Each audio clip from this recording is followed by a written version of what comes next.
रोज एक नई कहानी देखने के लिए चैनल को सब्सक्राइब करें और बेल आइकन दबाना ना भूलें। नैना की शादी हाल फिलहाल में ही हुई थी। नैना ने अपने ससुराल को काफी अच्छे से संभाल रखा था। ऐसे ही एक दिन नैना की नंद रीना नैना से बोलती है, भाभी आज ना मेरे कुछ दोस्त घर आने वाले हैं, तो आप थोड़ा खाने पीने का ध्यान दे लेना प्लीज। आप चिंता मत कीजिए ननद जी, मैं हूँ ना। मैं आपके दोस्तों के खाने पीने का सही से ध्यान रखूंगी। थैंक्स सो मच भाभी। रीना अपनी भाभी की बात सुनकर खुश हो जाती है और खुशी से उसको गले लगा लेती है। तभी नैना की सास स्वर्णा जाती है और अपनी बहू को हंसते हुए देख बोलती है, क्या हुआ बहू, तुम दोनों ऐसे क्यों हंस रही हो? आखिर ऐसा क्या है जो तुम दोनों इस तरह से इतनी हंसी ठिठोली कर रही हो? माँ कुछ नहीं, मैं भाभी को ये बोलने आई थी कि शाम को ना मेरे कुछ दोस्त आ रहे हैं, तो उनके खाने पीने का ध्यान रखे। तो इसमें इतना हंसने वाली क्या बात है? हंस हंस कर पूरे घर में शोर मचा रखा है, घर में शांति ही नहीं है। स्वर्णा अब गुस्से में चली जाती है और इस तरह शाम को रीना के कुछ दोस्त उसके घर में आते हैं, जिसके बाद वो पार्टी करने लगते हैं। एक बार फिर घर में शोर होता देख स्वर्णा रीना के कमरे में जाती है और अपनी बहू को डांटते हुए बोलती है, नैना बहू, तुम्हें जरा सा भी ये ख्याल है कि इस घर में तुम्हारी सास भी रहती है जो कि बीमार रहती है? अरे मेरी बेटी तो नालायक है ही, उसे तो मेरी कोई फिक्र नहीं है, लेकिन कम से कम तुम तो मेरी परवाह किया करो। मैं तेरी सास हूँ। माफ करना मम्मी जी, मैं शोर नहीं होने दूंगी। चलिए मैं आपके सर में तेल लगा देती हूँ। ना ना रहने दे, मैं ठीक हूँ, बस अब दोबारा शोर नहीं आना चाहिए। एक बार फिर स्वर्णा अपना गुस्सा नैना के ऊपर उतार कर चली जाती है। पर इस बार स्वर्णा का गुस्सा न केवल रीना बल्कि रीना की सहेलियां भी देखती हैं, जिस पर रीना की एक दोस्त किरण नैना से बोलती है, भाभी आंटी ने आपको क्यों सुनाया? गलती तो हमारी थी, उनको हमें डांटना चाहिए था। किरण, माँ जी ने मुझे सुनाया नहीं बल्कि उन्होंने मुझे समझाया है कि उनकी तबीयत ज्यादा खराब रहती है, इसलिए हम शोर ना करें। खैर छोड़ो इन सब बातों को, तुम यहीं बैठो, मैं अभी तुम्हारे लिए कुछ खाने को लाती हूँ। नैना अब रीना के दोस्तों के लिए खाना लेने चली जाती है, तो वहीं रीना की दोस्त रीना से बोलती है, यार रीना, तेरी भाभी सच में बहुत अच्छी है। उन्होंने हमारी वजह से डांट सुन ली, पर फिर भी वो गुस्सा नहीं कर रही और प्यार से इस बात को सॉर्ट आउट भी कर लिया। भाभी किसकी है? वैसे मेरी भाभी सच में बहुत अच्छी है।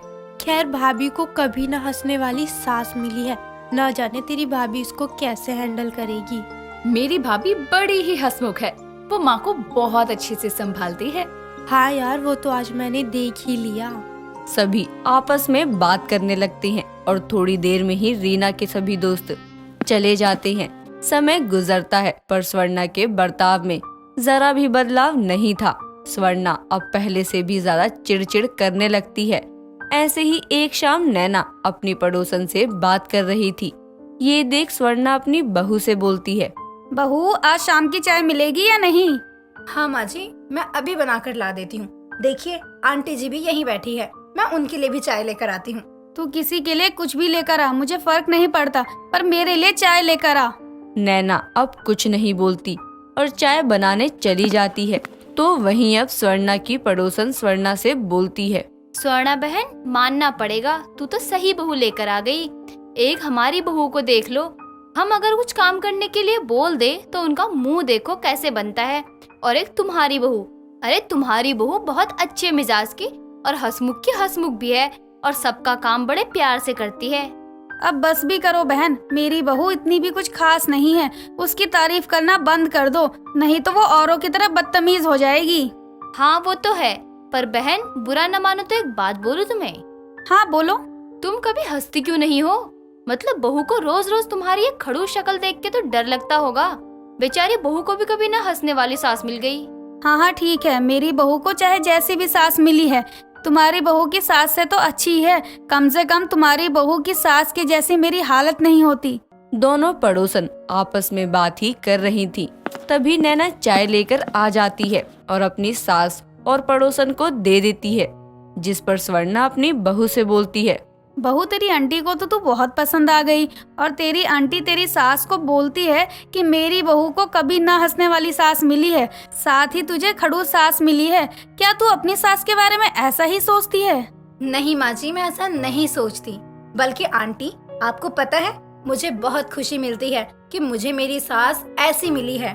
मेरी सास बहुत अच्छी है। ये मुझे अपनी सारी चीजें बताती है और इनके बताने का जो अंदाज है ना, बस मैं उससे बहुत खुश हूँ। इतना बोलते ही नैना अपनी सास को गले लगा लेती है और बोलती है, मेरी सास इस वर्ल्ड की बेस्ट सास है। भगवान मेरी सास जैसी सास सबको दे। और क्या हुआ अगर मेरी सासू माँ हंसती नहीं है तो? उनके इस गुस्से वाले अंदाज में ही मुझे प्यार दिखता है। मेरी माँ बिल्कुल नारियल के जैसे है, बाहर से कठोर और अंदर से नर्म। हाँ बस भी कर, मुझे अब सर पर मत चढ़ा। मैं तेरे सर पर चढ़ने वाली नहीं हूँ, समझी? स्वर्णा अपनी बातें पूरी कर अपने कमरे में चली जाती है। ये देख पड़ोसन नैना से बोलती है, बहू सच बताना, क्या तू अपनी सास से खुश है? हाँ आंटी जी, मैं अपनी सास से बहुत खुश हूँ, क्योंकि मेरी सास का अंदाज ही अलग है। पर तेरी सास कभी ना हंसने वाली सास है। वो हर समय गुस्से में ही रहती है। मुझे तो तेरी सास का बर्ताव बिल्कुल भी अच्छा नहीं लगता। तभी तो मैं ज्यादा तेरी सास से बात नहीं करती। कभी कभी तेरे घर आ जाती हूँ क्योंकि मुझे तू अच्छी लगती है, बस इसलिए। आंटी जी, जरूरी नहीं कि ना हंसने वाला इंसान घमंडी और अकड़ू हो। क्या पता माँ जी के अंदर कोई दुख हो जो अब तक बाहर न निकल पाया हो। अब पता नहीं बहू, ये सब मैं क्या ही जानूं। ये तो तुम्हारे घर का मामला है ना। खैर, समय ज्यादा हो रहा है, मैं अपने घर चलती हूँ, फिर कभी मिलते हैं। नैना की पड़ोसन वहाँ से चली जाती है। पर जाने अनजाने में नैना के मुंह से निकली बात उसके दिमाग में घूमती रहती है और वो खुद से बोलती है, आखिर ऐसा क्या है जिससे माँ कभी हंस नहीं पाती? ऐसा कौन सा दुख है जो आज तक माँ ने अपने जहन में सभी से छुपा कर रखा है? जो भी है, इसका सच तो अब वरुण जी ही बताएंगे। इस तरह से अब नैना अपने पति वरुण का इंतजार करने लगती है। और थोड़ी देर बाद जब वरुण आता है तब नैना वरुण से बोलती है, वरुण जी, माँ जी हर वक्त गुस्से में क्यों रहती है? मेरा मतलब है कि जब देखो तब माँ गुस्सा करती रहती है, कभी नहीं हंसती। मेरी माँ पहले ऐसी नहीं थी। मेरी माँ ना बहुत खुश मिजाज थी, बिल्कुल तुम्हारी तरह। वो सभी का ख्याल रखती थी। उनको ना कभी किसी का बात का बुरा नहीं लगता था। तो फिर ऐसा क्या हुआ जिससे? हम लोग का ना जीवन बहुत खुशहाल था। पर जब मेरे पिताजी का एक्सीडेंट हुआ ना, तो मेरी माँ रोई नहीं। या ऐसा भी कह सकते हैं कि वो अपने मन में इतना रोई कि माँ को एक सदमा लग गया और उन्होंने ना हंसना ही छोड़ दिया। तब से वो ना गुस्से में ही रहती है। इसका मतलब ये है कि माँ जी का दर्द अब तक बाहर नहीं आया। माँ जी का मन हल्का नहीं हुआ और उस दुख दर्द को माँ जी ने अपने गुस्से में तब्दील कर दिया है, जिसकी वजह से। हाँ नैना, ऐसा कह सकते हैं हम। अब आप चिंता मत कीजिए वरुण जी, मैं अपनी प्यारी सासू माँ को हंसा कर ही रहूंगी। नैना अब अपनी सास को हंसाने की हर वो मुमकिन कोशिश करती है जो उससे हो सकता है। पर नैना अपनी सास को हंसा नहीं पाती। ऐसे ही एक दिन सभी बैठकर एल्बम देख रहे थे। उसी में स्वर्णा अपने पति के साथ की फोटो देख लेती है। ये देखने के बाद स्वर्णा खूब रोती है। उसको रोता देख वरुण को जरा भी अच्छा नहीं लगता और वो अपनी माँ को चुप करवाने जाता है।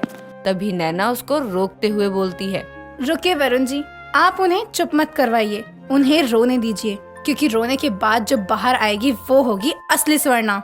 वरुण अपनी पत्नी की बात से सहमत हो जाता है और कुछ ही घंटों में स्वर्णा अब बाहर आ जाती है। पर इस बार स्वर्णा एक मुस्कान के साथ आती है।